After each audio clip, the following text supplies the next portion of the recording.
episode 12. Oh my God, we're here already. It's a special festive edition. Oh, what a treat this one is. I think you're really going to like it. As it's Christmas, why don't you give the gift of a Pottervision podcast recommendation to a friend, you know? Mum, why don't you listen to this? Dad, you listen too. Hey, cousins, listen to this pod. I don't know, maybe you're so rich you've got a gardener. He could listen to it while he does your garden. Anyway, I'll not go on. Here's episode 12. Pottervision, Pottervision, Pottervision. Pottervision.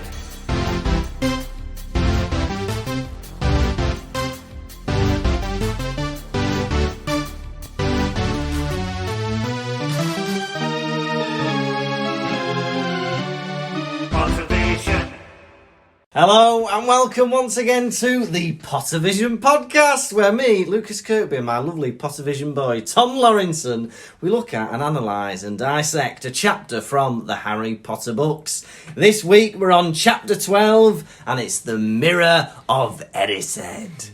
Tom, how are you? I'm groovy, baby, I'm groovy. Hey! How are you? I'm very well and I'm very excited for this Christmassy episode. Oh, yeah. It's Christmas at Hogwarts. It's Christmas here, kind of. We're around that festive period at time of release. Are you feeling festive, Tom? I am. As you can see, I've put some Christmas lights up. Hey, all over your new shelf as well. I put some Christmas lights up because I was inspired. I put on the animated film last night, The Grinch. You know, the animated one, the new he's one. a mean one.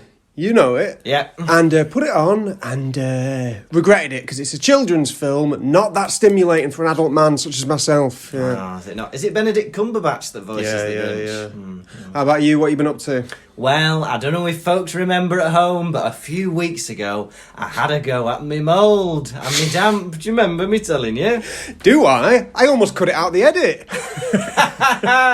I used a Sillet Bang. I'm glad you didn't, because this is the follow-up story.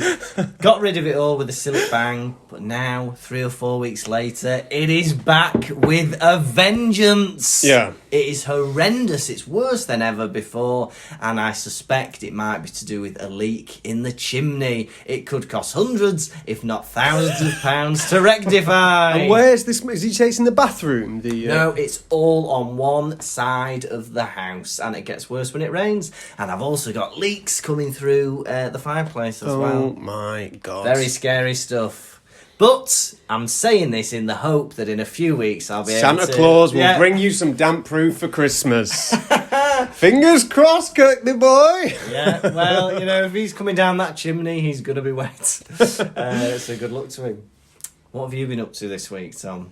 Well, I told you about the film I watched. Yeah, and the fairy lights. And the fairy lights.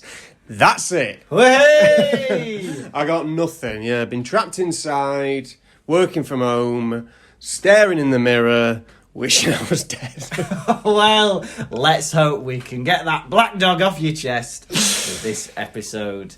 Now, we've been talking as if it's just me and you in the room. Yeah, we've been quite sneaky, haven't we? We have. But people will be thrilled to know that today, for the first time ever, we've actually got a special guest. And it's friend of the show, Lewis Shaw! Surprise! It's me, Lewis Shaw! It's friend of the show, Lewis Shaw.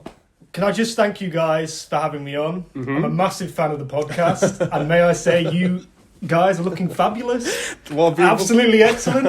I know you both have been dieting and exercising, but you know, I want to say you look great. Thank you so much. And can I also thank Lukas for stitching me up? Because I had a very funny bit where I was going to say I've been having a mould problem. Oh, yeah. Because you've stated on previous episodes you've had a mould problem, Tom. Oh, yeah. And you've stated on previous episodes you've had a mould problem. I haven't had a mould problem. I was going to say I had a mould problem. Yeah. As a bit of a bit, but you've sort of shot me in the foot there. Shot you in the foot. And look, let me just say something. We do not appreciate lies in the podcast. So before we get started, we only want to lie. Lewis, how are you? You've said we look pretty. You look like, I mentioned this before the record, you look like a celebrity. Black clothes, baseball cap. Who are you trying to avoid? The Paps? Yep, the Paps. Sat by the window. Maybe we could close the curtains a little bit. You would. How have you been? Very, very good. Yeah? What have you been up to this week? Well, I was going to say I've been up to cleaning my mould problem, but BS. But yes, that's BS. So, what Christmas tree? Yeah. That's fitting, isn't it? Yeah. For this Christmassy episode. How many feet? What are we talking? Ooh, 5 foot. Tall as me. That's pretty good. I'm a lot taller than that. That's pretty good. Rest assured, listeners, he's not 5 foot. Now we've heard a bit, we've talked a bit about you in our podcast. Oh, yeah. We know about your childhood, we know about your political career. But what I want to know is, because I know you via Tom. Now, did you guys meet up at university? Is that where you met? Yeah, basically, we lived together, didn't we? From first year. We went to different universities, but we had one thing in common. We were too lazy to apply for halls of residence, so we got it last minute and we had to get private halls of residence, which sounds fancy, but just means it's not with the university. Yeah. In Hume. Sunny Hume! Hey. And this was a long time ago when Hume was a lot, not as nice as it is now. Yeah, and then we bumped into each other and we hit it off. Fantastic. And now you're here all these years later. I mean, I like to see myself as an unofficial third member of the Pottervision boys. Yeah. Both being on iterations of the poster, right? There's a likeness of my image on there. Yeah. And I thought I'd just take this opportunity to mention, where's my cup? Where is my cup? I haven't received any royalties for use of my likeness. Your likeness? Yeah. Well, you did send it in the post. No, Maybe it got listen, lost. pal, if we're not paying the Wizarding World a penny, That's very true. what chance do you have? Yeah, if you're not paying that poor sod JK any money, Hey, that's my cartoon up there. Well, it's a pleasure to have you on the show. Yeah. I mean, how much am I getting for this appearance as well? Oh, you get 10% of what we make. Oh, right, okay, fair enough. Zilch. Right, Zilch. cool. Yeah, 10% of nothing is nothing. It's chapter 12. It's the mirror of Erised. Boys, I like saying that. Would you like a rundown? Run us down. Oh, this is perfect. Live in person. Live rundown. Here we go. I've never run down 2 people simultaneously. So it's chapter 12, the mirror of Erised. Christmas is coming, and Harry and Ron are staying at Hogwarts, but it's a magical, magical time. There's a massive feast, there's Christmas trees. It's a wonderful experience to be had, and Harry doesn't think he's going to get many presents for Christmas, but he gets loads. He gets 50p from Vernon and Petunia, he gets sweets from Hermione, and he even gets a lovely Christmas jumper from Mrs. Weasley. But not only that, there's a mysterious gift. He receives an invisibility cloak that used to belong to his father. And he's thinking, who sent this cloak? But he wants to try it out on his own. Now then, ever since finding out about this Nicholas Flamel character, they've been trying to find out who he is and what he's got to do with what that dog is hiding. So he decides to use his invisibility cloak and sneak to the forbidden section of the library. No luck though, he gets caught by Filch nearly, he escapes and ends up in this mysterious room where he finds the mirror of Erised. It's a massive mirror. He looks in it and he sees people that look like him. It must be my family. Way! And he goes there, 3 days in a row. He sees them. He wonders, what is it? Is it the future? Is it the past? It turns out Dumbledore tells him one night, it shows you your heart's desires. And that is the mirror of Erised. What a chapter. What a chapter. We say it every week. But this week... I like the book. May I just say, what a chapter. Hey, 3 what chapters. Fantastic. Yeah. I like this chapter. It's fun. It's a Christmassy chapter. It's so heartwarming and so tragic at the same time. Yeah. I don't know. I don't know if there's a sadder chapter in the book. I've not read the book in a long time. Yeah, you just went... Lewis has gone just reading the chapter on its own. In isolation, yeah. And I went for the chapter. I was like, I'll judge this chapter on its merits. Yeah. And it was very sad. Do you know what? It's going to be lovely seeing the viewpoint of somebody who has no context of the rest of the book. No, I do have context. I know the story of Harry Potter, Lucas. Who is this boy, Harry? We don't know. Yeah. Have you read the books, all 7 of them? I've read up to the Order of the Phoenix, and the start of that book, I think, is generally seen as being quite a slow burn because they don't get to Hogwarts until it's page 300 or something. I think like it's that, a bit of a tonal shift or something completely. Like for the first 3, then it's the other ones. Yeah, No, you the got, first you got, 4. You got Goblet of Fire, like action's happening. They got all these challenges. It's like a roller coaster. But then you get to Order of the Phoenix, and it's like looking at the Ministry of Magic a lot, and I turned off. I think as a kid at that point. Not interested in the Ministry of Magic. Politician Lewis Shaw. Oh, Harry's trial. You didn't want to see Harry's trial. Look, I know Lukas decided to step down as his position in the school council, Yeah. but I never stepped down. Did you get the post? What? Did you get the position? Yeah, I did. Oh, I haven't stopped down. elected. I'm the longest running council member in Millfield Primary School history. I'm still in office. Can you believe it? What have you done for them lately? Coca-Cola in the water fountains. Swap water out for Coca-Cola. Sticky. Well, please the kids. You You've got to please your constituency, haven't you? What if your constituency is thick? Do you have to go with what they want to keep your post? I think you do. I think you just have to. Maybe, because MPs get paid quite a lot, don't they? A pretty penny. If you move to a thick constituency, guys, I'll give you what you want. Like, how much? Well, we're not the politics podcast. We're the Pottervision podcast. Well, I think that you're right in going for the Coke in the the fountains, because Key Stage 2 children are not going to be interested in foreign policy, anything like that. Go for the taste buds. You'd have his vote. Yeah, you'd have mine. I love it. The listeners, he's got every week he gets a grande Coke from McDonald's. McDonald's Gives him that strength, that enthusiasm. That's a funny little chapter. Starts off, it's Christmas. We're setting the scene. There's snow. It's wonderful. The Weasley twins have bewitched some snowballs to fly at the back of Professor Quirrell's turban, effectively hitting Voldemort in the face. Yeah, those twins knew something. Definitely knew something. I think it was a prank. I think they knew that Voldemort was behind there, and they were just keeping it quiet as a prank. They were going, "This will get everyone at the end of the year." To think that they see it. Imagine the Weasleys on the loose in a major city, going up to any man with a turban. Voldemort did that. Like behind the hands, like.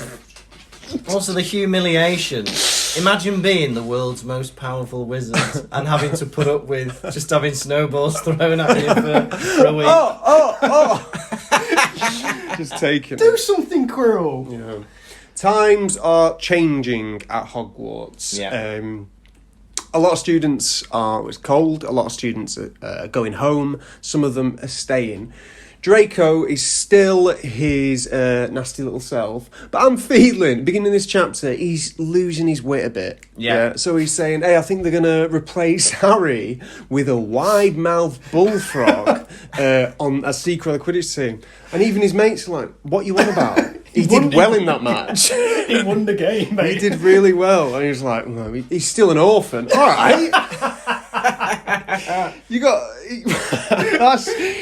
Calm down, boy. Yeah. Well, I went the other way with this, because usually you're pro Malfoy, and I thought he was actually quite nice here. It's just the interpretation of the other kids that was negative. Because he says, I feel sorry for people who have to stay at home at Christmas. Yeah. It must be horrible for them. Oh, you twats. He might be being genuine. Maybe he's just got some kind of communication problem where he comes across as a bit snooty, but well-meaning.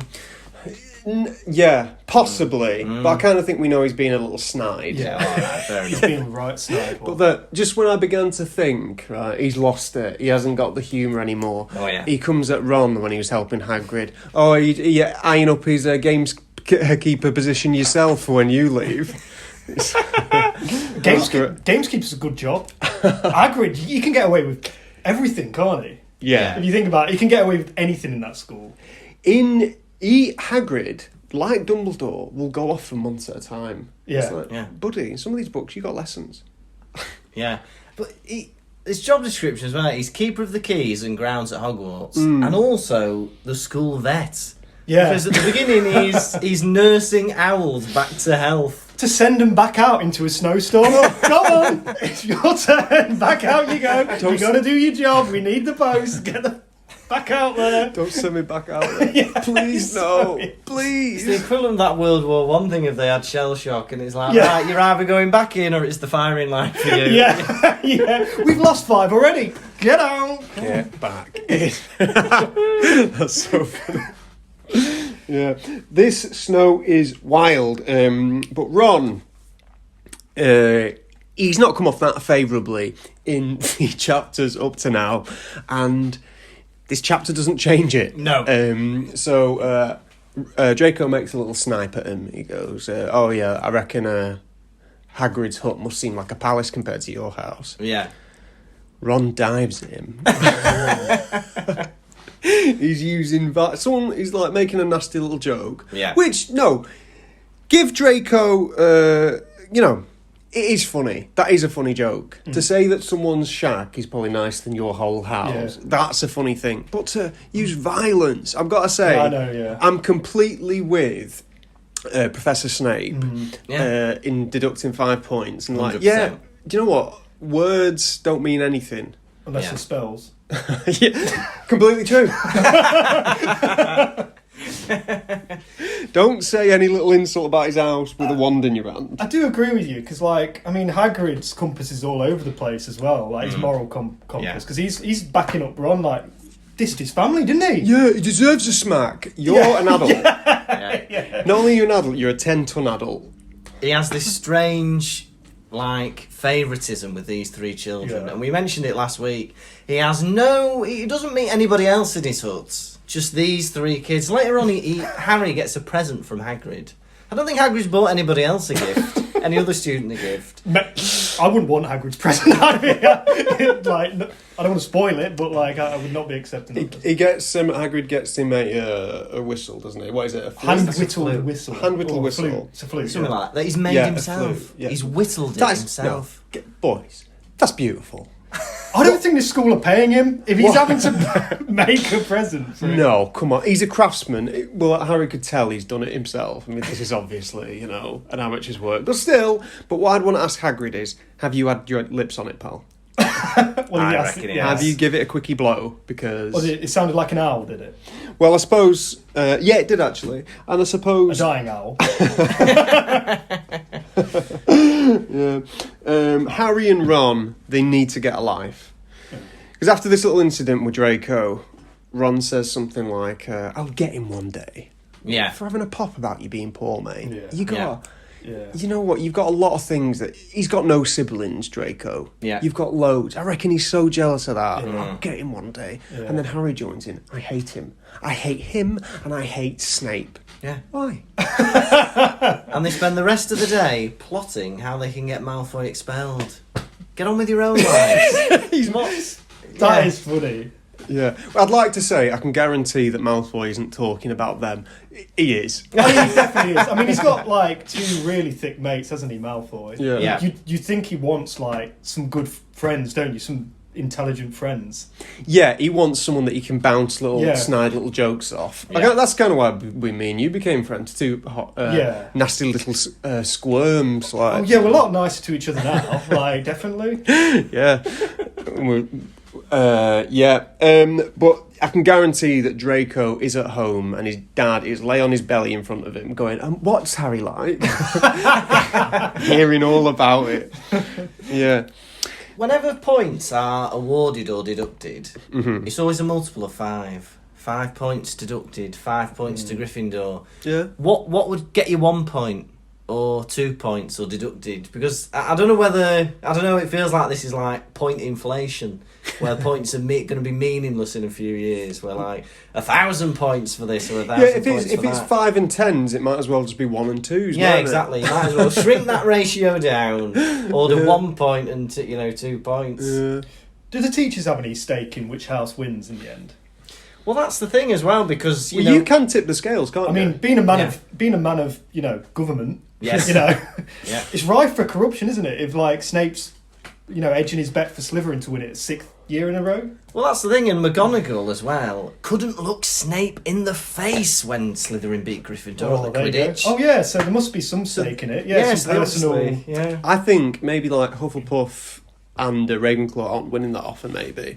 Because they're like, we're not arsed, it doesn't matter. you get a trophy and the title. Yeah. That's it. Yeah. Do you think for bravery, which is what Gryffindor are known for, you're more likely to lose points than you are to gain them, right? Yeah. Whereas like intelligence and getting someone to start on you, I guess, like gets you points, and other houses not get points. They are quite dim-witted, Gryffindor, because they're too willing to lunge at someone. Yeah. I'm brave. I'm brave. Yeah. They're like dogs. Yeah. That will just bark at people. Gryffindor are like dogs. You've said in the past, Lucas, that you thought you'd be in Ravenclaw. You'd say Yes, that's what Pottermore sort of be into. Yeah. yourself, Lewis. Where would you think that you would align yourself? Right, I'll give you a rundown. Yeah. Are you brave? Are you racist? Are you clever? Or are you friendly? Well, since you put it like that, like I think if in my heart of hearts, I'd either be in Ravenclaw or probably Slytherin. Honestly, like I do think that. I don't think I'd be as conniving or like bad, but I think there's a few good ones, isn't there, in Slytherin? There must be like an anomaly of some good ones. I think you're more likely to be in Gryffindor. Yeah. Just because, knowing you, I don't think you're likely to let an injustice happen.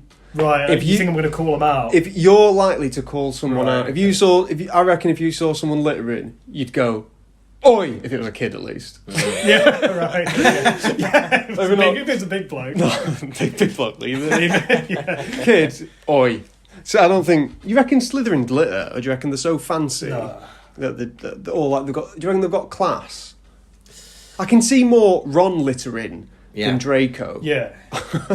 Maybe, yeah. Oh, stupid pockets are full of biscuit wrappers. Yeah, I can imagine Ron like sticking a chewing gum under the desk. Yeah. Than a Slytherin. Yeah. Interesting. I can see a Slytherin flicking it in Ron's hair. Now, it's the last day of term, right, on this day. And I don't know about you, but I used to love the last day of term at school. Yeah? You get to stick films on, play board games. Non-school uniform. Non-school uniform, no work at all. Used to have a grand old time. How about you boys? Me, I remember last day of school, for a lot of years, it was a bit of a piss take, wasn't it? Mm-hmm. Film on, some kids were brought in eggs and flour to throw about. Right, never happened at my school. They brought in eggs and flour to throw about. I think some last days of school, I didn't go in at all. I just said, I'd say to my mum, "Do I have to go in? There's no point." Oh, right. No one's going to be doing anything. And she'd go, "Yeah." I can see your mum doing that. I can see your mum going, "What is the point? Like, I'm just going to go in and watch films." She wasn't hard to persuade. She wasn't hard to persuade at all. I mean, I could say it on the GCSE exam day. Mum, do I have to go in? I'm going to fail. Yeah, you're right. Might as well not go in. I mean, when I was like, really, when you're not choosing your own clothes, and like you get sent in non-school uniform, and you like look around, you're like, this is what you people wear when you don't have to wear uniform. Well, do you know what I mean? And I got made fun of for the clothes I wore. I was like, what do you want me to? I'm not buying my own clothes. Like, I'm literally buying whatever my mum bought me. What might you be wearing? I don't know. I was wearing like these jeans, and they were from BHS, British Home Stores. Yeah. And it was the smallest emblem. It just said "Punky Fish" on it, and they were like just like normal jeans. Yeah. And I assumed they were cool. Yeah, me too. I was wearing them. Punky Fish. A girl like goes, "Punky Fish? What the F is that?" Like, I was like, I don't buy my own clothes. What do you want me to do? Like, I'm just wearing what my mum sent me in. You know, do you know what I mean? It must have been, I feel sorry for, like people in America or some European schools where they don't have school uniform. Yeah. They have to have their own clothes every day. Wearing it out. And if you're poor like Ron or somebody like that and you come in with like cheap stuff, you'd get bullied, wouldn't you? That was another reason I used to avoid non-uniform day, like last day, because I'd be like, Mum, I dress like a dipshit.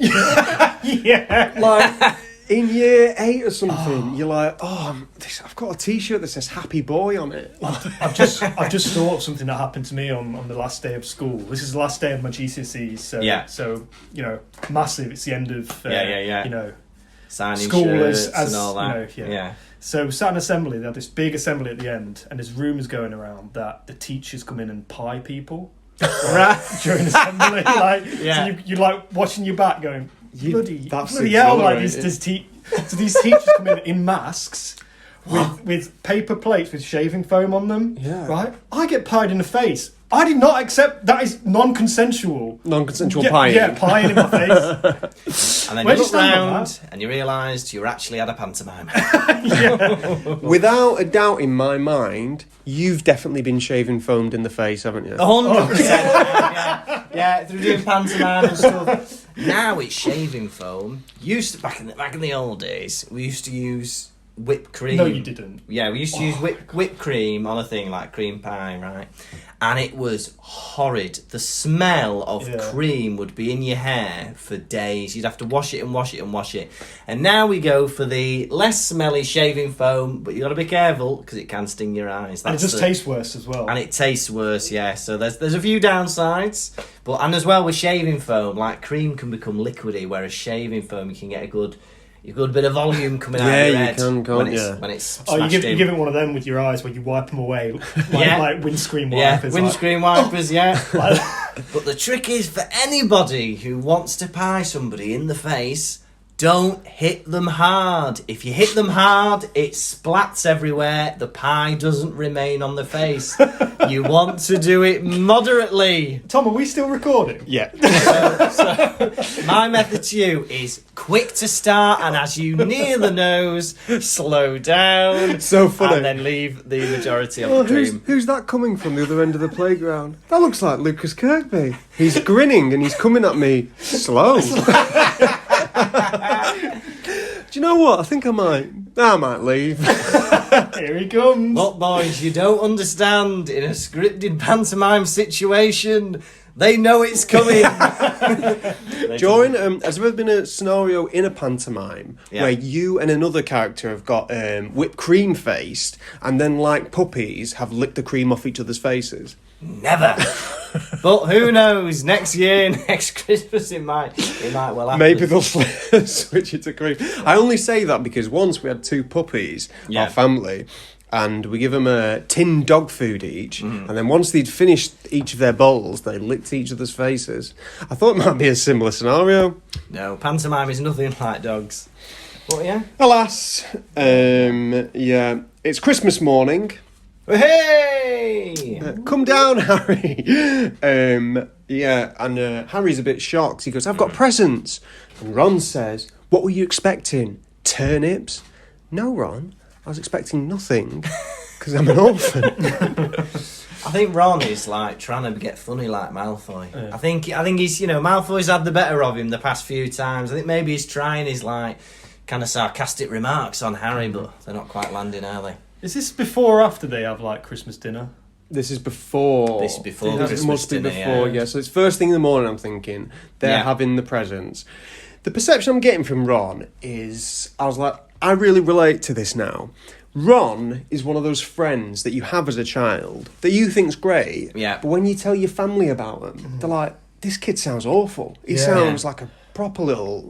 I was actually reading this chapter to my girlfriend. Like, Yeah. I was doing the voices, and like Yeah. I made Ron out to be such an oaf. Like I don't know whether it was intentional. Like Yeah. it must have just been unintentional because his dialogue just is so like oaf-like. Yeah.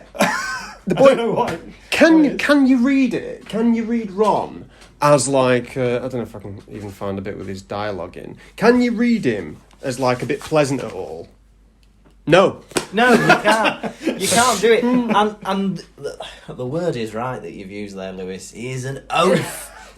And going forward with this chapter, in this book, we're reading Ron. We're not liking our first impressions, but in the back of my mind, it's like he'll redeem himself over time. So far, he hasn't. So I'm hoping by the end, we've only got about 5 chapters left after this. Yeah. But I'm hoping he somehow redeems himself. But I think he's just a bit of a ninny, isn't he? I did love this whole like scene that was set, with them opening presents together. Because it's obviously like the first time Harry's had anything resembling like a proper Christmas morning. Definitely. Isn't it? And he's just like excited to have presents. He doesn't give a if it's a sweater, or if it's a flute Hagrid's whittled together. Like it doesn't matter. to be with like company who want you there. Yeah. You know, I've got the complete getting the same out of what you're giving them. Yeah. Like compared to how it must have been with the Dursleys for the past 10 years, I'm guessing. It must be amazing watching Dudley open present after present, and then you open a pair of sweaty socks. Yeah. But do you know what? There's always a little sliver of silver lining with the Dursleys. We'd have thought from the descriptions that they would send him nothing. Yeah. 50p! 50p! Hey, and back in the early 90s, that would be worth a lot more than it is today. Yeah. You could get Not at Hogwarts, though. No. Not Hogwarts. But he can spend it in July when he's back in the normal world. You could get a nice little bag of pick and mix for 50p in the 90s. And more. Yeah. You could get crisps, a 10p, a 25p Beano mix. and the dandy. Yeah. 20p each. Throw the dandy away for being smut. It's interesting. Hermione, box of frogs for Harry, every flavour beans for Ron. Yeah. Guarantee they They've got not her sent him sod nothing. all. Yeah. They got Hermione nothing. Yeah. Do you think the Weasley parents are being a bit negligent here with their family? I thought of this. Go on. So it's just like, imagine if it was like Christmas and you're away for all year, right, at school, you're ready to see your family, right? Even if it's your mum and dad, like, you know, you want to see your family. They go, no, you can't come home. We're going to Spain this year. I'd be like, what? You have had the whole year to visit. Yeah, I know. Right? Why not go visit Charlie in Romania in November? I mean, it's a plot device. It's a plot device, isn't it? But like, it's still like, you know, amazing that.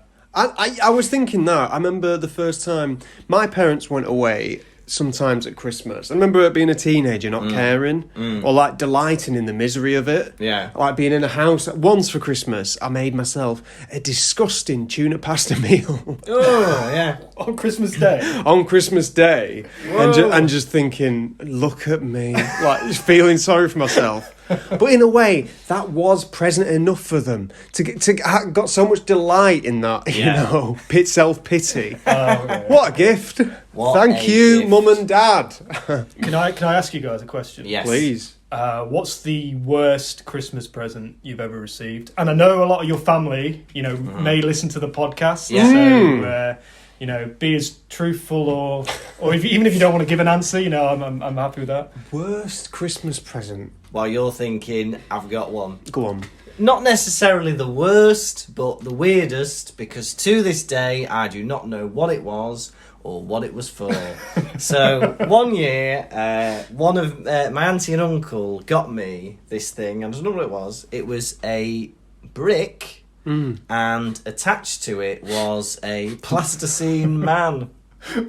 And that was the gift. You're gonna have to describe this Yeah. more. So What are it you was, talking about? it was like a I don't know what that is. it was like a brick, Like a builder's brick. No, like a small brick-shaped object. Sounds like a okay. doorstop. Like a wooden, or maybe it was, but it was that, and then it had like this man who looked like he was climbing it attached to it. Were you always slamming doors when you were in a house or anything like that? Yeah, maybe that was it. Maybe It's a doorstop. they never said what it was, and me, like my mum and dad, my sister, Just didn't ask. You didn't even ask them. You were just like, felt no, awkward. yeah. You're not going to ring up your auntie and uncle and go, "Thanks very much for my present. What is it?" No, but you always personalise it, don't you? When you ring someone or write a letter, you're Yeah. like, "Thank you for the insert object here." Do you know what I mean? Thank Like, you for the brick. Yeah, thank you for that. Thanks for that. Thanks Yeah. for the brick. So it wasn't like it wasn't a bad influence on me. still as got in- it? No. I wonder what happened to that. I know, but I was about 7 or 8. This when your I got auntie and this. uncle? Auntie and uncle, yeah. Mum's dad's side. It'll be my mum's brother. Mum's and his brother. wife, yeah. Calling them out on the podcast. Yeah. Wow. I'm 95% sure they're not listening, but if you are, let me know what that was. What was it? From an email one. I don't know. Sometimes you get little naff presents from. Yeah.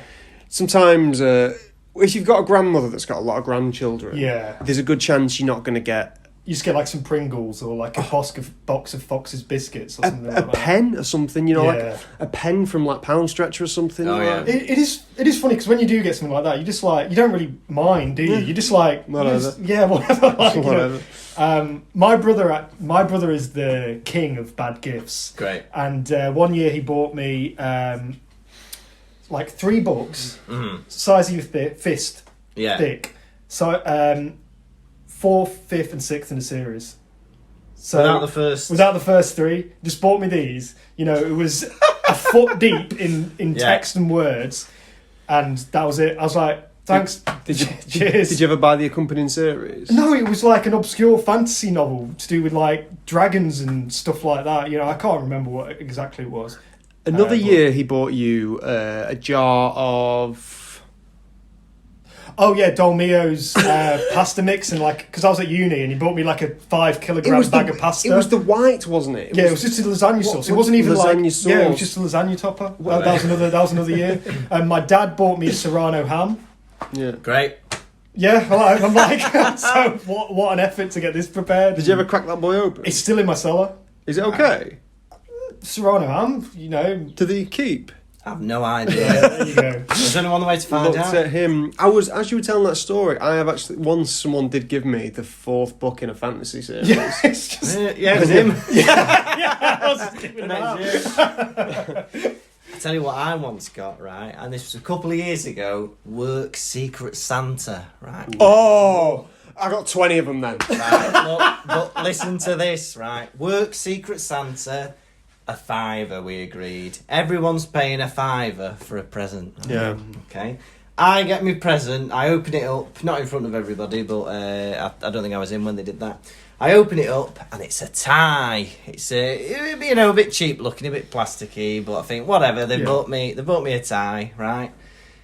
There's a piece of card in the tie, folded into the crease of the tie. I pull out the card and it says, "Thank you for buying this book. Here is your free tie." So they'd obviously ordered something on Amazon, got this free little plastic tie, and thought, that's a crazy free gift for a book. I know. Yeah, mental. Are you sure it wasn't just a big bookmark? Maybe it was, yeah. Well, but that is more likely what I'd use it for than as an actual tie. Still got the tie? I don't know. I might have kept it. Just because it makes me laugh when I look at it. Some crafty people keep a box for gifts like this, and they'll put them all together and then give them away to other people. Yeah. Re-gift bits of shite. But if you've got any sense of dignity about yourself, throw it away. Stop the chain. Yeah. Stop the chain. Stop the chain. Stop it being passed round. Now, we want to know, please let us know what is your worst Christmas present ever been. So email us, pottervisioncomedy@gmail.com. You can text us, Twitter us, all that kind of stuff. And also, if you know what the brick with the person attached to it was, please let us know. Auntie and uncle. Solve that 20-year-old mystery. Harry unwraps a gift. There's no beating around the bush. It is the invisibility cloak. Slides to the floor, doesn't it? Right to the floor. It's silky. What was that? I wanted to ask you boys, should an invisibility cloak, even though it belongs to him, be given to an 11-year-old boy? Definitely not. No, I had some thoughts about this actually. Okay. I think it's a weird thing to pass down to your kids. It's a bit like invisibility cloak's a bit, I don't know, it's a bit weird and mysterious, isn't it? Like, what was his dad doing under that cloak? Yeah. And it's also like you're almost giving him permission to be naughty. Yeah. When the discussion of what superpower would you want talk comes about, generally when someone says invisibility, it's always mischief that they're up to. Yeah. Looking through locker room keyholes, right? Yeah. Looking through in the bushes. Looking through bedroom keyholes, wearing a nightgown. Wee Willy Winky stuff, I do feel like it would be like the equivalent in the real world, in the Muggle world, of like my dad like handing down like a Flash's trench coat and like a pair of binoculars, like, there you go. These were mine, they're yours now. Get up to some mischief, boy. Yeah, I don't know if Harry should be given one. What would you boys do if you were given an invisibility cloak? Now and when you were a child. Do you know what? Because obviously, hopefully, your interests are different now. I think now I would just put it on and enjoy not being disturbed.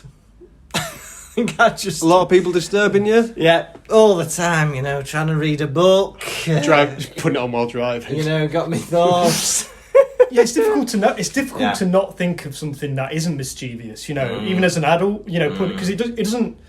It's quite a thing to have on you, isn't it? Like a cloak. Yeah. Like you're not able to do much, under there. Oh, do you know what I'd like to do? Get closer to animals. Oh, that'd be good. Sometimes you go near an animal and it runs off, doesn't it? And I love animals. Yeah. So I think if I had an invisibility cloak, I'd shuffle over and get closer to like a sheep or something. As a Welsh person, that sounds a bit more than mischievous. But just to look at them. Is that why you've got that sheepskin coat? all your Welsh friends and family back home going, what's he doing? What's he saying that for? Stop fueling the fire. It would be something boring like getting to the front of queues or something like that, wouldn't it? Yeah. Like getting through security in airports. Throw that on. I think I'd just go to sleep in it. Yeah. Hopefully never wake up. Going, just... We apologise. Tommy's going through some dark thoughts. I think staying in the cinema, maybe have a whole... that'd be exhausting, actually. Yeah. Do you see one... Well, go walk into the cinema without paying, that'd be all right. That'd be Walk into cinema without paying, that'd be all right. That's still mischievous. Yeah, but you're not perving on anyone, are you? But do you know what? If you're going to do that, go in the middle of a weekday. Don't be going Saturday night when it's going to be busy. You're going invisible. You sit on D4. 2 people arrive. Where are we? D4. Shit, you have to sneak to E5. Ooh, Before you know E5. it, you sit on the front row. Yeah. I might as well not be. Yeah. Well, you take the cloak off once you're in, boy. Oh, right. So you're just getting through. All right, okay, that makes sense. I'd hate sitting at the front of the cinema. No, you take sips of people's cokes, wouldn't you? Oh, yeah. Just have a quick slurp of the Tango Ice Blast. I saw a film at the cinema when I was a young boy, and someone threw a mini egg at the back of my head. And mini eggs have got some heft to them. Yeah, they have. They are like rocks. Yeah. I was going to mention this actually because of the snow... Not mini eggs? No, not mini eggs, but the idea of people throwing things that are hard. And snowball fights, because they have a snowball fight Christmas Day. Yes. I was once in a snowball fight, like on the street, with like mates who used to hang around with, about 9, 10, something like that. And they decided it would be funny to put stones in the middle of the snowballs. Yeah. So you'd get pelted by a snowball, and then I'm sure I had like a bleeding head at one point because somebody like pelted a rock at my head. Yeah. And it was a very traumatic experience. Forget the snowballs, I'm just throwing stones. Hey! Growing up in Blackpool, we didn't get much snow. I think this might be due to the salt air that's going around out there. Mm-hmm. So you don't get much. It has to be real cold to get snow. Oh, yeah. So, I always wanted snowball fights. Yeah. But then never got snow. When I moved to Manchester, and you get snow quite a bit in Manchester, the feeling had passed me. I was like, I don't want a snowball fight with anyone. No. Yeah. Just get your hands cold, don't you? Yeah. Get a rock in the head. You're hitting a certain age, unless you're Will Ferrell's elf, where snowball fights are just not for you. What do you think you'd do as a kid with an invisibility cloak? I think pranks, like, I don't know, scaring people. Walk into your parents' room at night, watch them sleep. Yeah, sleep. What? No, I think I'd just frighten people, I think. Yeah, that would be good. Frightening people. Yeah. Or looking at nudie ladies. You reckon? Yeah, probably. On the internet. Throwing it over my computer as well. Now they don't. We do have spoilers in this. They don't tell Harry who. It doesn't say in the note who gave him the invisibility cloak, and I can't remember. I feel like in the film it's from Dumbledore. Is it? I was thinking either it'd be Dumbledore or Godfather. Yeah. Godfather? Yeah. Marlon Brando. Dumbledore does sort of know Harry's going to be sneaking around, I think. He's egging him on. How else would he catch him? He's egging him on. He's giving him the cloak and he's like, let's see what he does with it. Get into this little boy's mind. Fred and George come running in. Yeah. Harry stuffs the cloak into his pocket or something, wherever he stuffs it. These boys have got the Christmas spirit. Hey! They're coming in with this enthusiasm. Lads, get your jumpers on. It doesn't matter, Mum knitted that for you. Percy, get yours on. These lads understand the meaning of family at Christmas. How old must they be in this chapter? 14. Yeah. Yet they're bringing their brothers together. Percy and, what's he called, Ron, don't fully understand that the parents are neglecting them this time of year. Fred and George are doing all the heavy lifting. The heavy lifting in the parents in front, aren't they? Like, absolutely. bring them together. Yeah. Absolutely. Normally, when they have the Christmas back at the Burrow, Fred and George are up getting Mum and Dad out of bed at 10 a.m. Go on over again, Mum! We're waiting for 3 hours to open our presents. Oh my God, I've just figured it out. Flashing cold Fred and water. George are knitting the jumpers. Yes. That's it. They're knitting the jumpers. Put it on, let's put a light doing that. Because that makes more sense, because I don't think Mrs. Weasley... Because Ron hates maroon. We all know this. Yeah. We mentioned it in our show. I don't think she'd knowingly knit... If she knew he didn't like maroon, she'd knit him a maroon jumper. So maybe it is Fred and George winding him up. Yeah. Yeah, because he's got such a terrible attitude. Yeah. With a little knit like this, they need to be wound up. Yep. Like, Yes. if you've got a bad attitude, Yep. you have to, like, keep... I don't know. Keep getting them to their snapping point. So they realise they're acting insane. Yeah. They never do, though. They just think the world's against them. Yeah, good boys. So then they sit down at Christmas dinner. Christmas dinner.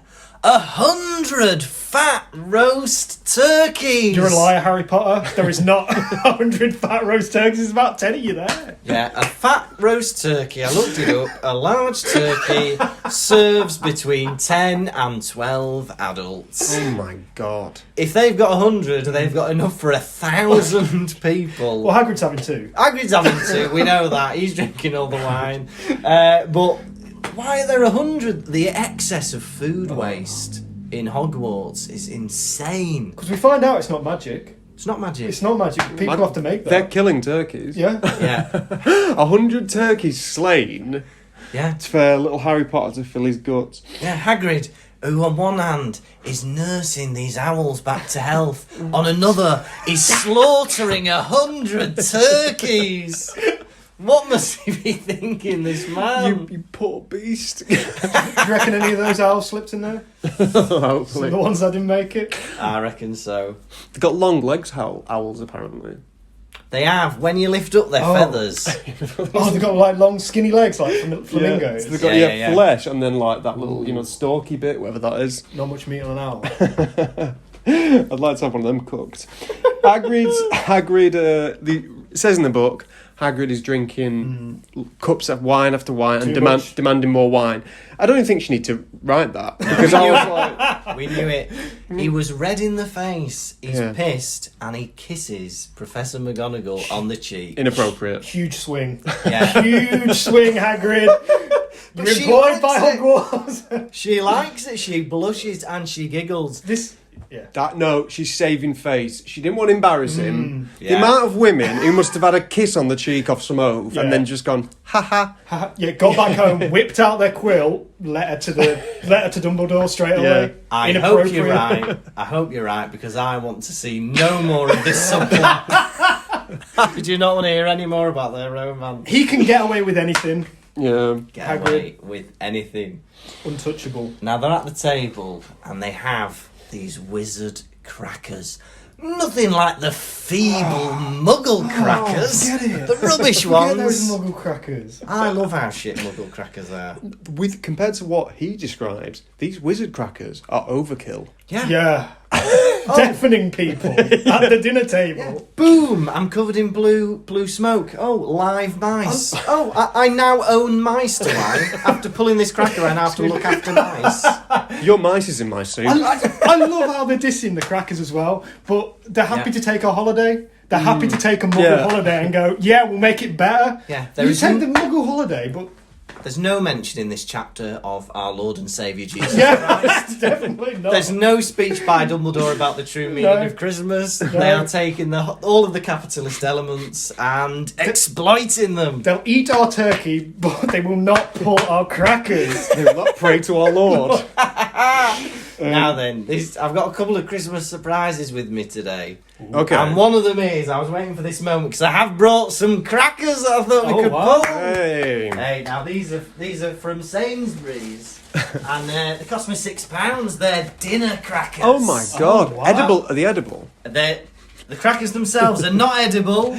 Well, they shouldn't be called dinner crackers. Then. Dinner crackers. That's interesting. Yeah, maybe it's like so people who don't celebrate Christmas can still pull crackers. yeah, like- Maybe it's one of those types of things. I don't Yeah. know. Well, I mean, just to appeal to To all faiths and all backgrounds. faiths. So we've got 6, which means we can do every combination of people. But tell you what, we'll just do 3, shall we? We're going cross. Oh, we're gonna cross. Right, hang on. Right, One. 1, 2, 3. Oh, I'll give you that one, Lewis. Close. Making me There we lose. go. So let's see Made you what lose. we've got. Let's have a look. Hey, tweezers, not bad. Live mice. Hey, I've got 2 pencils. That's exciting. 2 pencils. All right, I'll That's get my hat crazy. on. What'd you get? Fittingly, I think I got a magic trick. Oh, that's that exciting. That puzzle. I don't know, it's a spring with a ring. Exciting. Bring me the ring. See, and this could tell us what houses we're in. I've got red for Gryffindor, Oh no. Tommy's yellow for Hufflepuff, And Purple purple That's like Dumbledore. for Hagrid. Ravenclaw. wearing a hat on a hat. Yeah. We got a joke? We have got a joke. Lewis, why is it harder to buy advent calendars? I don't know, Lucas. Because their days are numbered. Whoa. It's the funniest thing that's been said on this podcast. Lewis, would you like to give a go? Yeah. Where does Santa keep his money? Go on. A snowbank. That's good. It's easy. Very Okay, here's one. Very good. What happened to Kate Middleton on her wedding night? What? She was held against her will. I don't go for stuff like that. Jokes like that in a cracker. You bring dirty crackers like this Let's go. on our podcast. Great. I've never heard that joke before. All the way. So there we go. Wizard's crackers. I did that. I was at my girlfriend's dad's house one Boxing Day, and they did crackers, and everyone was reading the jokes out. and, Yeah. and they're all, jokes like that. Santa Claus keeps his Yeah. money and all that stuff. And I thought, I know, I'll pretend to be reading it out, but I'll just say a weird joke. And I thought everyone would find it really delightful. Yeah. But her dad and her stepmom both went, "That's disgusting. I can't believe that's Where's on the a receipt? I can't believe that's on a cracker, yeah." And I was like, and I'm ripping it up going, "I know, it's mad, isn't it? It's crazy." Eating it. But do you know what? I think we've had more fun in the past 2 minutes than we would have done if we'd have had an explosion in our face. That's true, actually. Yeah. More than, I would rather have a fortune teller fish and a mini shoehorn than live mice. Yeah. 100%. What? And what? A captain's hat was one of the other things Yeah, that a came rear out. admiral's hat. Bonkers. Mental. Bonkers. Grow your own warts kit. Yeah. Why would you want that? Look, Hey, I've look. got warts. Good. Fred and George are rubbing it on Percy's arse. Get on there. Scamps. Like, imagine that. Look at me, I've got warts all over my hands. Oh, that's lovely. Could you go wash your hands, please? That's disgusting. That's interesting. I thought, so they all go to bed, Harry's waiting for Ron to go to sleep. Yeah. And Ron closes the curtains on his bed. And I thought, for a boy who sleeps in a 4-poster bed, Ron's got the worst attitude of any other boy in the world. Yeah. Maybe it's the novelty of it, 'cause I'm assuming he sleeps on a rug or something back at the borough or whatever, so he's just making the most of those bed curtains that he's not Ron used to. turned up at Hogwarts and went, as expected. Yep, I deserve. It's about time I sleep in a 4-poster bed. So Harry decides to get his what's it called out? His cloak out and to go give it a whirl privately. So it's given to him by his father. He wants to do it on his own. Yeah, I love that. Yeah, I think that's a really nice thing. Obviously he doesn't remember his father. yeah, He died when he was 1 year old. yeah. I think that, to be sentimental, I think that's lovely that he has his first kind of trip with it on his own. Imagine what has your dad ever given you a gift specifically? Or like, Like a sentimental gift. Not that I can think of. No. So I'd like to be the first to try on the Mr. Bean outfit. My father gave it me. It's very sentimental. My dad's tried to give me gifts before, like not on Christmas, like, I found this coat in the attic, do you want it? You wear it to school? I'm like, I'm not wearing that to school, Dad. That is ridiculous. My dad gave me a ring once, because he bought himself a ring after one of the hardest work away from home jobs of his life. He had to go work in Wales for months. And it was Wales. And it was just the experience for him, not the country. It was just awful. When he got back, he bought himself like a gold ring as like a little present for himself. And he gave it me, like, because I didn't feel this ring anymore. And I wore it to sixth form one day, and this girl just started bullying me, going, "Oh, is that your wedding ring? Are you married? Are you hoping to marry someone?" I was like, "I'm not wearing that again." I was horrible. Awful experience. I do like how different your high school and Lucas's high school are, like as projected on this podcast and the episodes that have already been. I think it's really rubbed off on our personalities as well. Yes, I do as well. It's interesting. So Harry decides to have a go on the cloak. Oh yeah. First things first, let's get to the library. Rubbing his hands together. And also, first things first, right, make sure I'm invisible. But let's get this lamp on. No one will see me with this massive lamp. He lights a lamp and he's walking around with it, and so it looks like the lamp is hovering on its own. Yeah. And it gives Harry the creeps. You're the one holding it. Harry, you're the one holding it. Put it down, or like... Oh, I'm creeping myself. Just in the library. These books are levitating. Oh, Harry, you're picking them up. Calm down. You're within it. I'm gonna be sick. I'm gonna be sick. Yeah, and then he finally finds the mirror of Erised. Oh yeah. Bumps into it. He has to put his hand over his own mouth to stop himself from screaming. Yeah. Because that's what's going to work, isn't it? A hand in front of your mouth. Books are screaming at him. He opens a book that starts screaming, and then everybody's screaming. Scream. Why isn't this called Chapter 12, Screaming? But it's interesting. Being alone can make you more likely to scream. Yeah. Yes. Have I told this story before about me watching the Poltergeist? No. So me and my sisters one year were watching the Poltergeist at our house in the kitchen on a small television. The room was brightly lit, and because it was like brightly lit, the film seemed nothing to us. Yeah. A boy was getting eaten by a tree, and we couldn't stop laughing. We were like, "Oh my god, that's so funny, that's so bad."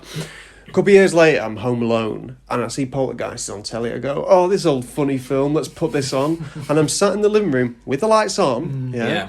and I think it's the bit with the clown under the bed. Right. As an 18-year-old boy, or man, I screamed at the top of my lungs. Yeah. Really? Watching a That film? That is mental. I did. I think it was the last time it ever happened, but yeah, it really got me.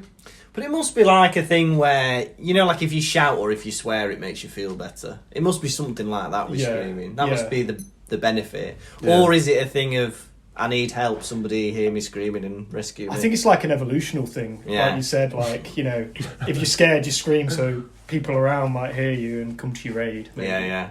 Must be. Yeah, but there's them monkeys who scream, "Woo! Woo!" There's a really nice feel to this chapter because it's really wholesome and heartwarming at the start, and then it sort of dives into a bit of creepiness because it is a children's book at the end of the day, and reading it I was like, oh, this is such a nice moonlit theme, and he's sneaking around Hogwarts and it feels a bit bad, and I could feel if I was a kid reading that I'd be like, oh, this is a bit naughty. Oh yeah. Do you know what I mean? He's where he shouldn't be. With that, also the fact that a really strange thing is happening to him. He's seeing his dead relatives in the mirror, and there's not just a photograph of them; they're like moving and and waving at him, and he's crying and stuff. That is traumatic. Really possibly. Traumatic. And even more traumatic in the first draft, he sees his mum. You don't know about this first draft of the book, but it shows he sees his mum. She's got my eyes. She's got my hair. She looks like me. She sees his dad. My dad's got curly blonde hair. He doesn't look anything like me. He's short. And then in the background, there's a milkman with his hair and his glasses and his eyes just winking at him. That was the first draft, was it? Yeah, that was the first draft, but J.K. decided not to go with the milkman's having an affair with Lily. Your deepest, darkest desires is the winking milkman. Well, and if he had winked, maybe Harry wouldn't have been born. Dumbledore, I see the milkman too. So he's looking in the mirror, and it's one point he was so close that his nose was almost touching the mirror. Step back. At that point, Harry, you're looking into your own eyes. Yeah. You're not seeing anything else. Yeah. And then he sees an old man with knobbly knees. Yeah, and he goes, "Oh, must be my granddad or any old man." There's two people that've got knobbly knees. Yeah. That's old men and the Bash Street Kids. They had the knobbliest knees. Now here's a fact about me I don't think you'll know. When I was about 7 or 8, I came second in a knobbly knees contest. Whoa. Yeah, in a contest, and guess who was first? Your sister. Me dad. Who was judging this? Judged by It Susan was like- Kirkby. Come on, boys, get them knees washed. We were all lined up in the bathroom. Sister got bronze. Your mum gets the novelometer out. The novelometer. Yeah, so you'd be rated on knocking sound, knobbleness. Where was this? Distance from leg. Where was this hosted? This was like, like a village fete type thing. It was on like a farm where they had like donkey derbies all that kind of No, stuff. Keith Wells was there. Like donkey derby, I don't know, market stalls, Anything with sheep? Monkey Man did a speech. Monkey Man. Thank you all for coming. But I lost out to my dad in the knobbly knees contest. Any prize? I don't know. I can't remember actually. Yeah, a brick with a pat man on the it. knees. Pat on the knee. A kiss on the knees from the fairest bell at the fete. Yeah, a pat on the knees from the mayor. The Monkey Man. Yeah, Harry stared hungrily back into the mirror. Hungry boy. This boy's. I think he might have some kind of eating disorder. His appetite is all over the place. He's either gorging himself or he's not eating. In the Quidditch chapter, Harry eats something. No. Yeah. In this chapter, Harry eats something. No. Yeah. Boy. Well, he was right, because he probably would have been sick in that Quidditch chapter. Being shaken that's around true. like that. Good job he had nothing in his belly. How interesting. Good boy. Why didn't we have you 2 weeks ago? Didn't even read the chapter. Good idea. That's why he had nothing. Wow. So the mirror shows your inner deepest desire. Yeah. Right? How nice. Yeah. I thought of Ron. Bless him. Yeah. He initially that he's looking into the mirror. Yeah. And he's seen himself, with a bit of notoriety. Yeah. He's head boy. Yeah. He's captain of the Quidditch team. He's got the House Cup. Yeah. But then when Dumbledore analysed it a bit, Yeah. and he said see, Ron is always overshadowed by his brothers.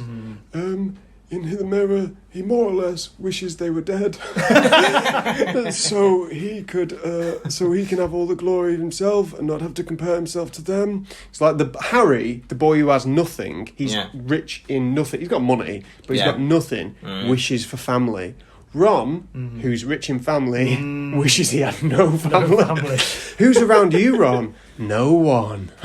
Yeah, I love him. Ron goes as well. He goes, "Do you think it tells the future?" Harry's like, "My parents are dead, mate. What are you on about? Idiot. Does it tell the future?" Oh, thick. Absolute. Knuckle down. Well, What would you boys? Gentlemen. What would you boys be seeing in the mirror at age 11? Probably the same as Ron, because I remember, like Pottermania. Like we grew up when obviously Harry Potter was very, very popular. Yeah, and we grew up when the books were being released still, and Pottermania was massive, wasn't it? Yeah, and I think everyone who read the books lay in bed at night and thought, "Oh, I wish I could just get that letter from Hogwarts. I could go to Hogwarts. I could cast spells." I think for me, looking back, it wasn't the spells that I was interested in, the magic. I think I just wanted to be like Harry Potter, where everyone knew me. And do you know what I mean? I could walk in a place and go, "You're Lewis Shaw. I know you. You're going to be a great wizard." We're meeting at last. Yeah, we're meeting at last. A bit of popularity. I think that's honestly what I would see. Do you know what? For your next birthday, Lewis, I'm going to dress up as Doris Crockford, wait in a pub for you, and give you that experience. I've got a bit of a story as well in regards to how mad people got over Harry Potter and the new books. Okay. So we used to go camping as a family. Yeah. Me and my cousins, and one of the books was going to be released while we were away on holiday. So my auntie and uncle rang ahead to a bookshop in Cornwall or something like that. Yeah. Said, reserves a copy, we'll come in and pick it up. Picked it up for one of my cousins. He did not put this book down. We were outside kicking about, throwing balls, 4 hours straight, right? We're sitting there "Sam, do you want to play? Do you want to play football? Come on, mate, we'll have a game." He's no, he was reading this book. Yeah. After about 4 hours, the tent flaps spring open and he's absolutely pegging it to the toilet block, holding his arse like this. He'd read to the point where he nearly shit himself. He could not pull himself away from this book. Yeah. And he read to the point where, nature almost called. Sam, if you're listening, boy, want you to write in, have you learnt your lesson? Have you learnt your lesson? Or are you still such an avid bookworm? But that's how addicted people got to this book. Honestly, one more plot twist and that turtle's head will have dropped. Yeah, such a funny image. I don't know. Some people were infatuated with the books, even if they weren't into it. It's wanting something that other people are desiring. People jumping on the bandwagon. I knew a boy from school. There was one copy of the Order of the Phoenix when it came out. In the school library. He got it. He got his hands on it. I think it might have been the first one. Had not read the other books. Just read that. Not read the other books, right? Didn't read this book. I think he might have read a couple of pages, and then shot a BB pellet through 5 pages. That's what he wanted with the book. That's great. It's a Horcrux. I love it. It's a Horcrux. Yeah. So, what would you do what would you see in the mirror, Lucas? As I think 11-year-old boy. As an 11-year-old boy, I don't know. I think I used to dream of being on TV and stuff like that. So I think at 11 years old, I think I'd have. And these are still things I would like. Cash in the attic, bullseye, yeah, all those kind of stuff. Anything on challenge. I think I would have liked to I don't know, add me to a comedy show or something like that. Nowadays, yes, that is something that would be cool to do. But I think now, if I looked in the mirror, I'd like to see myself with some kids, my own. Can I just say? Like a little family. That'd be nice. I think. And when you say kids, you don't mean baby goats, do you? I do not mean baby goats. I don't. Yeah, I don't. Yeah. I think I'd probably just see myself holding, I don't know, Little Britain on DVD. Season 6, just it made it to season 6. They did it. Yeah, and then, I don't know, McDonald's meal or something. I mean, because you didn't get McDonald's that much as a kid. Yeah. Yeah, I'd probably just wish for the same now. Yeah. More Little Britain, more McDonald's meals, yeah. Now, night 3, Harry goes back every night, and on the 3rd night, Dumbledore reveals himself and reveals that he has been watching Harry the past 3 nights in a row. Yeah.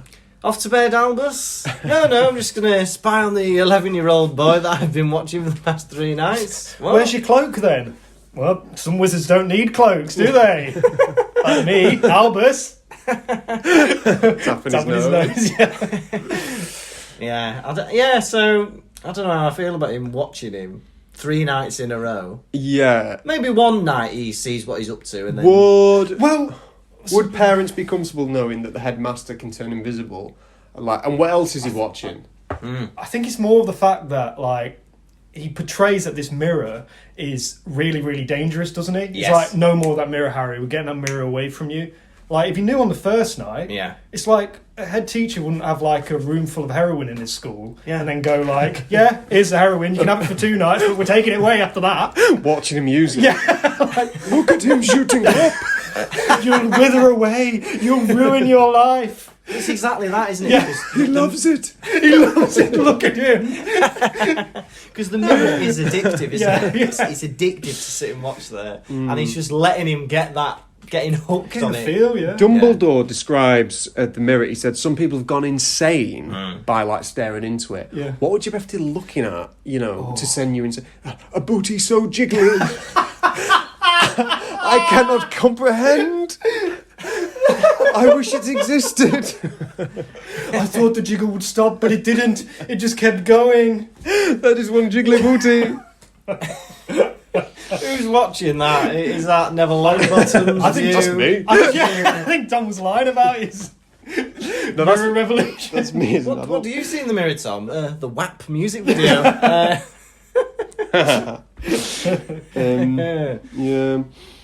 If you ever do run across it again, you'll be prepared. What does that mean? He has a blindfold. Is that it? What does that mean, Dumbledore? Yeah, Why am I don't going to know. run across it again? You've just said you're taking it away. Never mind. Did you notice the inscription on the mirror? It's obviously, it's the inscription. backwards, yeah, it's isn't it? backwards.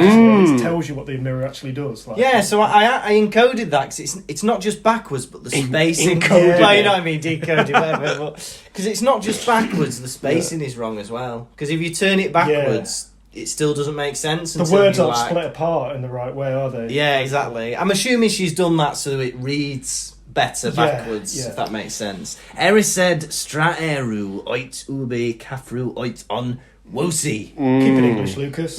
Alright, Asher, not your face, but your heart's desire.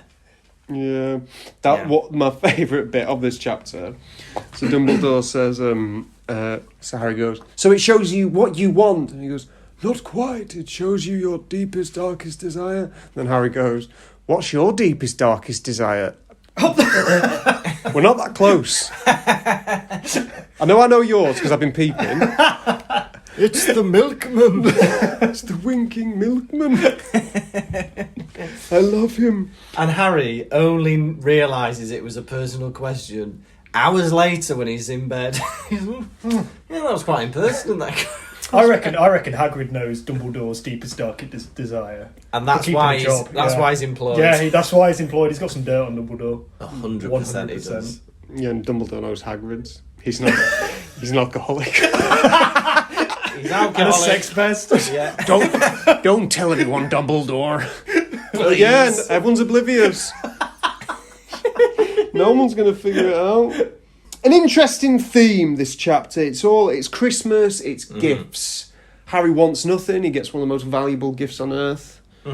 There's a lot of themes that mirror each other. Yeah. You know, Yeah. there's a lot of stuff about family, it's a lot of stuff about getting what you want, what your desire is, all that kind of stuff. And having perspective as well, because he starts to kind of think, well, why are we looking for Nicholas Flamel? Is it that important when, I've got my family and all this kind of I'm stuff? not even sure why they are looking for Nicholas Flamel. Nosy buggers. Just nosy. We've Yeah. got to stop Snape. Why? Because he's trying to get behind that door. What evidence do you have behind that? He had a broken leg. Right, get out of my office. You three are mad. Hermione's absent from this chapter because she's back at home with her parents, yeah? Yeah. Having a normal Christmas.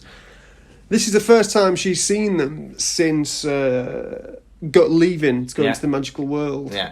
They must be some interesting conversations they've been having. So, what have you been up to? I've Yeah. been trying to solve mysteries and creeping around at night. Stop it. What has happened to you? You're going to a different school. My friend Harry nearly fell off his broomstick. What? Broke his neck.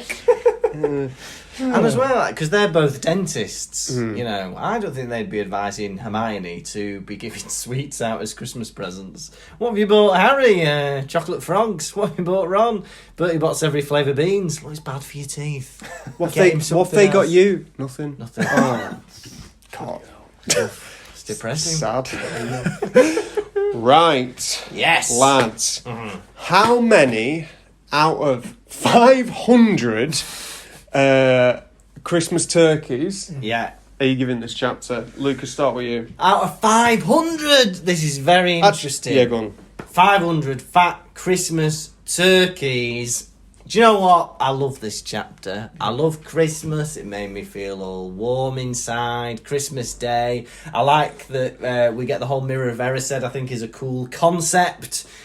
Sneaking around. There's lots going on. I really, really enjoyed it. Wasn't the most amazing chapter, but it had a warm, snuggly feeling like putting on a pair of old pyjamas. It was lovely.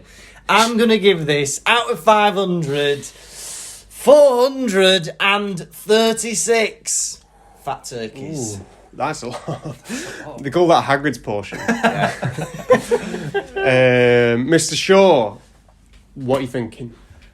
Out of 500 Back plump to roast Christmas turkeys. I really enjoyed reading this chapter. Like, I really did feel like the theming was like spot on in terms of like Christmas being like a wholesome time and like a holiday, and it was like a glimmer of light in Harry's life. Even though he's gone to this magic school, it's still like quite grounding for him to have like at least a normal, or edging towards like a normal Christmas. And the second half of the chapter where he's seeing the Erised mirror was very, I guess it didn't really drive forward the plot too much, but it sort of established a relationship with him and Dumbledore, which wasn't there before, I'm assuming. Yeah. You know, he's not talked to Dumbledore before, right? Never, like, yeah. Really? This is the first time where he's been on his own. Not in a one-on-one. room with Dumbledore, yeah.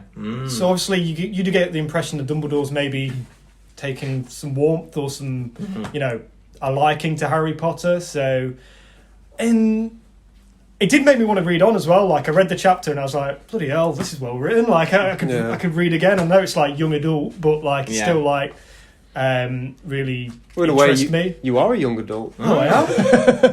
Hey. Get that book out of that bin. I'd go for, it's going to be similar to Lucas, I think, 430 roast turkeys. Plump roast turkeys. Very good. Very good. Thomas. Myself, I tell you what, I read this chapter in over summer. Like, the weather was overcast, and I wasn't feeling that Christmassy myself. But after hearing your descriptions, boys, of what you felt, I was like, you know what, they're right. This is a bit of a coming of age chapter. Yeah. Harry, you know, he's finally found his place in the world. He's got a family. Do you know what I mean? And this is at Hogwarts. New friends, you know, Dumbledore's being great to him and all that. And then there's the despair of looking into what he can't have, you know, his deepest, darkest desire. And that was quite sad. So it's a bit of a turning point for him. And something is coming his way, you know. And it's put into perspective what's important in life. You know, he quickly gave up about looking for Nicholas Flamel. Really fun chapter. Presents, invisibility, and a peeping Dumbledore. And it certainly feels to me like a little like a palate cleanser before the climax of the book. It feels like a little advert break almost. We're about to climax. I'm going to give this chapter 401 Christmas turkeys out of 500. Hey! Right. Now, yes. Are you ready? Yeah. For the Christmas edition of... Can I sing along? Yeah. Okay. Right. Now, because it's the Christmas quiz, you sing along, Lewis, and I'll do ding dong to make it Christmassy. It better sound nice. I'll ding dong because I don't know. All right, you ding dong. All right, you ready? Okay. Quiz, quizzicky, quiz, quizzicky, quiz, quiz, quiz, crew. Gonna ask you some questions, how well will you do? Quiz, quizzicky, quiz, quizzicky, quiz, quiz, crew. Gonna ask you about Harry Potter, Lucas, how well will you do? I'll blow you a Christmas kiss. Oh, Christmas kiss. Right. Yes. So, because this is the Christmas edition of Quiz, and we've got Yeah. a friend of the show, Lewis Lewis Shaw, Shaw. in the audience. We are doing this Who Wants to Be a Millionaire style. Oh. The prize is a dance with me for 30 seconds. Yeah. Can I get in on that? Yes. If you want him in. The prize is a dance with me. Yeah. You have 3 lifelines. Okay. 50-50. Yeah. Ask the audience, which is Lewis Shaw, and phone a friend, which is Lewis Shaw. Lewis Shaw, right, okay. Question 1. Yeah. What is hung around the Great Hall? Festoons of holly and mistletoe. Correct. Question 2. What is the name of the librarian? Madame Pince. He's good. He's good. How many questions are there? I need to think about my lifelines. Shut up. It's like seeing Rain Man in real life. How would you be doing so far if I was asking you? I think I would have got the Pince one. Yeah. Would you Not remember the the first Madame? Was it Madame? Madame Pince, yeah. Question 3. Yeah. What did the Screaming Book look like? This is going to annoy me because it's 2 colours. And I'm going to use one of my lifelines. Hang on, what does 50-50 do? These aren't multiple choice. What does 50-50 do? Choose it and see what happens. Alright, I tell you what, because I think there are 2 colours that you're asking me for. So I'm going to go with 50-50 and you give me one of the colours. You don't. Sorry, you don't decide how 50-50 works. All right. Okay, he's using 50-50. Use 50-50. Okay, so with 50-50, you can either phone a friend or ask the audience. What's the other 2 lifelines? Yeah, no. All right. And it uses that lifeline, so you've now got 2 lifelines left. Alright. So what would you like to do? I'm going Ask the to... audience or phone a friend. I'm going to ring Lewis Shaw. Okay, Right. see if he picks up.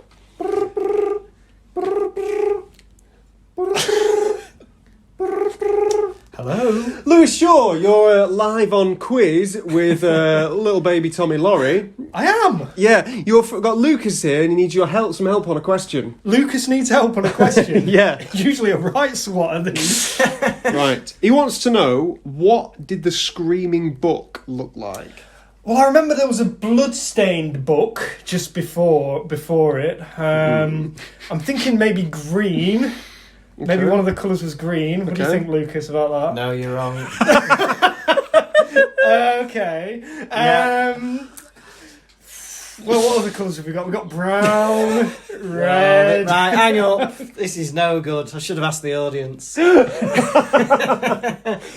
I'm going to go with I think it was black and silver.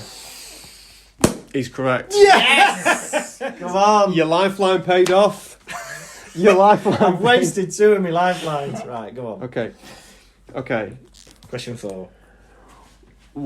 Question 4. What inscription is carved above the mirror?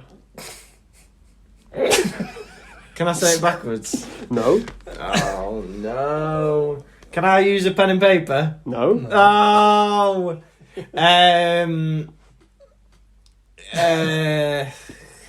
Right, I'm going to ask the audience. Oh, no. Okay, let's put it to the audience. Audience, we've got Lewis Shaw. Write it down. No, you can't do that. No, I'm going to show it. That's what Look, the audience he's- does. Okay. reading a book. I'm the host, make up your own rules. Bullshit, this. Oh, am I doing it? Am I writing it down? Yeah. Well, I mean, Okay. Yeah. Well, you've got to tell him what you think it is. Yeah. 100%. Something Heart's Desire. That's at the end. It's got to be backwards. It's got to be backwards. Oh, bloody. So I'm not going to be able to help you. We'll really, pause because- this one and we'll go to question 5. Right. That is the quiz. Anything goes. Right. To take his mind off the mirror, Yeah. what does Ron suggest Harry do?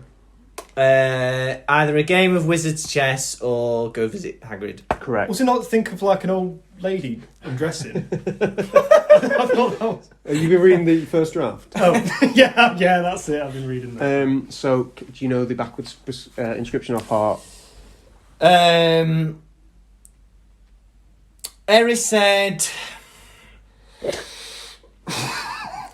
No, they're not going to help you. No.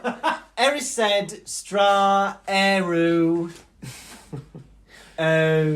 Something Wosi. I don't know. Something Wosi. It's not what we like to hear, listeners. Unfortunately, Mr. Kirkby, you have lost the Christmas quiz. I'm really sorry, Lucas. That's all right. Next week, we have New Year's quiz. Maybe your resolution could be to win the quiz. Win the quiz. Now, I've not won anything this week, but Tom, as it's Christmas, I've bought you a little gift. Oh. Should I close off the quiz? Yeah, should we finish that first? Oh, okay. Quiz, quizzicky, quiz, quizzicky, quiz, quiz. Gonna ask you some questions. How well will you do? Quiz, quizzicky, quiz, quizzicky, quiz. Gonna ask you about Harry Potter, Lucas. How well will you do? Well, below you a kiss. Excellent. There we go. Are you ready for your present? Give it me. I mean, it's a bit rude giving Tom a present in front of a guest, you know. That is true. But as long as we don't mention it, we'll be all right. Oh my God. There's your Christmas present. He's wrapped it blue and gold wrapping paper. Yeah, very exciting. What? Right. While you're opening that, Tom, could I request one of your French trip stories? Have you got one in mind? Yeah, it's the card that got wrote for the teacher at the end of the French trip. Have you already told that on the podcast? I've not. You want to hear that story? If it's acceptable, you know. Yeah. What do you think, Tom? I'll tell the There's story. some choice language in there. Right. Lucas, you might like this story. Yes. And this is during this podcast. It's a Christmas special episode, and hopefully this will be very wanted for anyone sat at home with no one to talk to. On the French trip, a birthday card was being passed around for one of the teachers whose birthday it was. We'd gotten a bit giddy on this French trip, and we'd recently seen Austin Powers, and at the end there's a bit of a medley of them using different words for penis. Ding Dong, Johnson, and Tallywhacker. Yeah. I know exactly what you're talking about. Yeah. With Austin with what's he called? He's got an absolutely massive wiener. Yeah, like that. Yeah. And so everyone got the card, and people were writing. They'd slightly write one of those in. I think someone wrote "Happy birthday, Miss March. Have a tallywhacker of a time," something like that. Someone else put "Ding Dong, it's your birthday." Something like that. Good Johnson, whatever like that. Boy, I know, grabbed the card and he thought, this'll be a laugh. Yeah. Got the card and wrote, "Happy birthday, Miss March, you pussy pounder." My God! And how did that go down with Miss March? He was given detention for when he they knew immediately they went, "That was you." And he was like, "How do you know?" And they went, "Come on, mate." Well, didn't they say, like, everyone else was doing it? Yeah, he was like, "Tom wrote tallywhacker. What's a tallywhacker?" Yeah. That's great. Thank you, Tom. That has been the French trip. And let's have a look at this gift. There you go. Right. I hope you like it. Gorgeous brand paper. Use it well. My God. For the listeners, it is Harry Potter and the Chamber of Secrets, the new cover art, which I honestly prefer. They're great, aren't they? Let's have a look, Tom. And the words are bigger as well for fantastic dumb-dos like me. I don't know if people know this, but I bought Tom the Philosopher's Stone when we started this podcast for him to look at and revise. So it's only worthwhile to give him Chamber of Secrets. Have you inscribed it?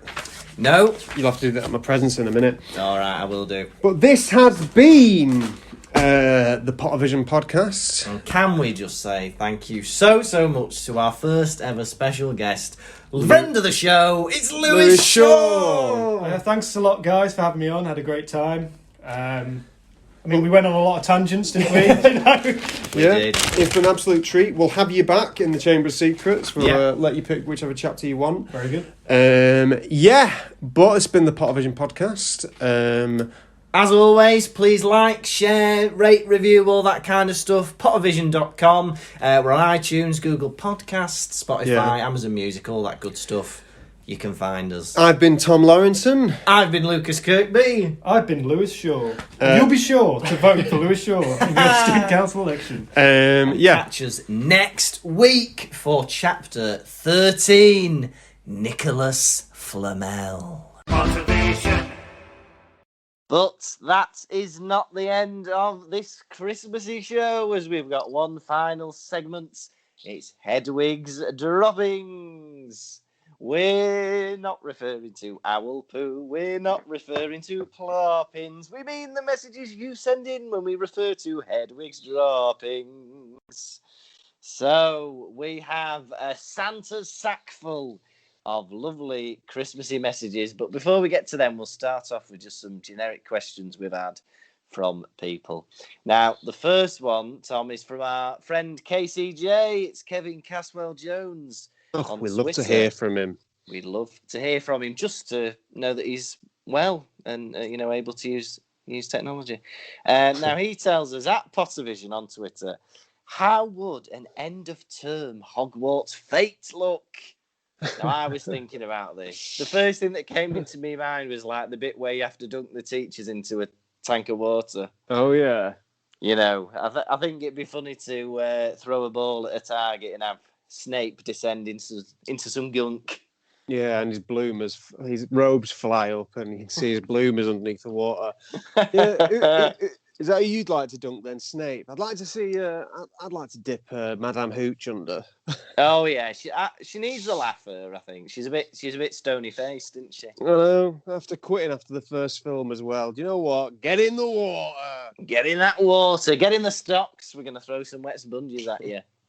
I need to tell you a story about this, actually. Mm-hmm. Every year, I'm a jester at Speak Hall in Liverpool. I don't know if you know this. Yeah.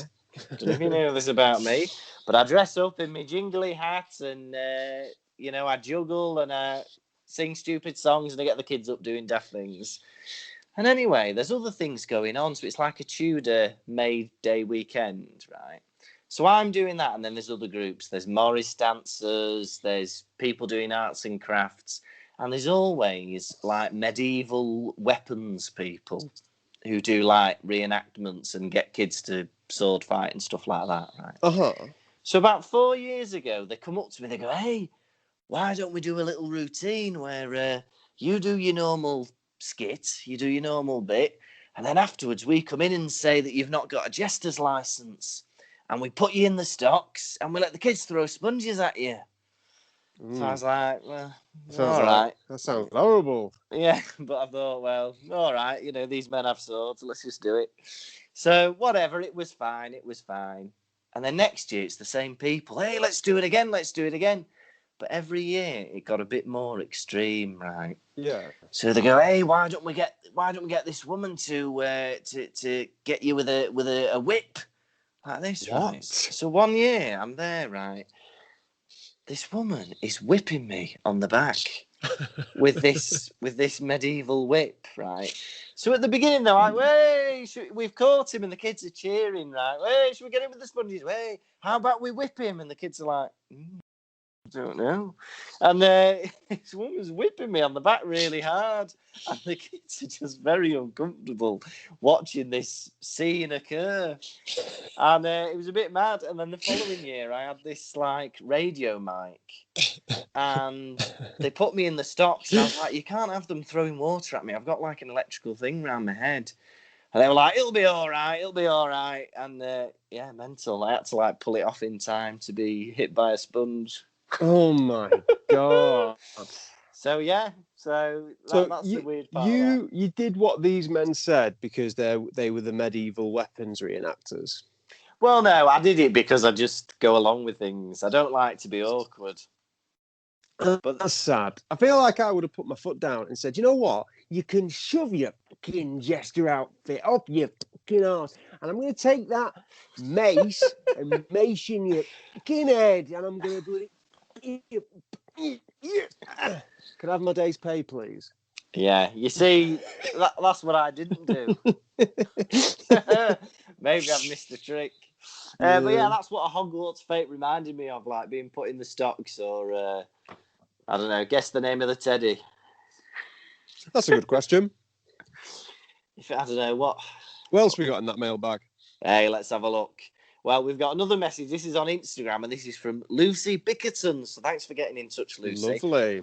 She says, "Hello, lovely Pottervision boys. I would be very interested to know who your favourite casting choices are throughout the franchise, and who do you think would have been some cracking alternative choices?" And she also says, "Have a great Christmas," with a lovely Christmas tree emoji. Now, I'm thinking the first thing that came into my mind is I do think that Robbie Coltrane is a good Hagrid. Yeah. I can't imagine who else might have played him as well as he did. Other big monster-looking blokes. Who's a better... Maybe like, who'd ruin it well? The Rock, he's a big fella. I think if they were doing it now, they'd shove him into it. Can you smell what Hagrid's cooking? Or what's he called from Brooklyn Nine-Nine? The bodybuilder one. I think I know who you mean. The bald bloke. No, that'd be good. A cracking Hagrid. Maybe like Timothy Spall or something like that. I don't know. Oh no, but he's already in it. He's already in it. I always thought David Tennant was excellent for Barty Crouch Jr. Yeah. 100%. Just because he really brought something weird to the role in the same way that Bellatrix Lestrange. What's the actor called? Helena Bonham Carter. Helena Bonham Carter portrays her.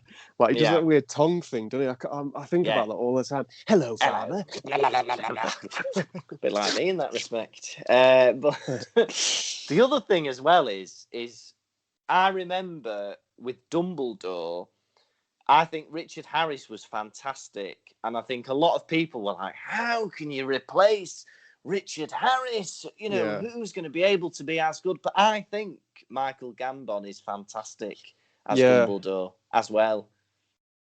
Yeah, I think he did a really good job of replacing him. In the same way that... do you remember that Dumbledore's Phoenix was about to die, then it dies and becomes a new Phoenix? Oh, yeah. That was the exact same thing with Michael Harris dying. Richard Harris dying and Michael Gambon taking over the role. Look, he's all decrepit, can barely move, and check it out, he's Irish! Wow, he's practically a newborn baby, this now 60-year-old man. Yeah. What about Gilderoy Lockhart? Who do you think would be another good Gilderoy Lockhart? No, I do like Kenneth Branagh in that. But if they were doing it today, he'd be a bit too old, wouldn't he? Yeah, that's true. I mean, Kenneth Branagh always reminds me of John Sessions. I mean, John Sessions has recently died, actually. But I can imagine John Sessions being good in that part, being a bit like, a bit big-headed and talking, big of himself. I would have liked to see some of the Corrie cast in Harry Potter, actually. Oh, 100%. I think Ken Barlow would have been an excellent Horace Slughorn. Yeah, or what's David Platt could have been a good Malfoy. Yeah, 100%. Madame Trelawney, Fizz. Yeah. Ronnie's Chesney. Yeah. Dev Allahan. Yeah. Don't know. Peeves. Yeah, 100%. What other mid-noughties characters do we still know about? Trolley Lady is 100% Betty Turpin from the bar. Yes, lovey. Any hot pot from the Trolley Boys? No. Yeah, 100%. And it's a good question. That we'll have to revisit that. Thank you, Lucy. Thank you very much, Lucy. Right, now then, the rest of the... Oh, no, we've had one other message before we get to the festive cheer. This is from Trina Allen. And this is on Instagram as well. Now, she messages, "Hi, pleasant day. I'm an official cash promoter agent. I'm also certified and insured by the World Financial Organizations. I'm all about helping you to gaining your extra self-cash from the Western Union and MoneyGram Flip Cash departments. Yeah. If you're interested to gain some extra cash or need of additional cash, today say how or yes." How?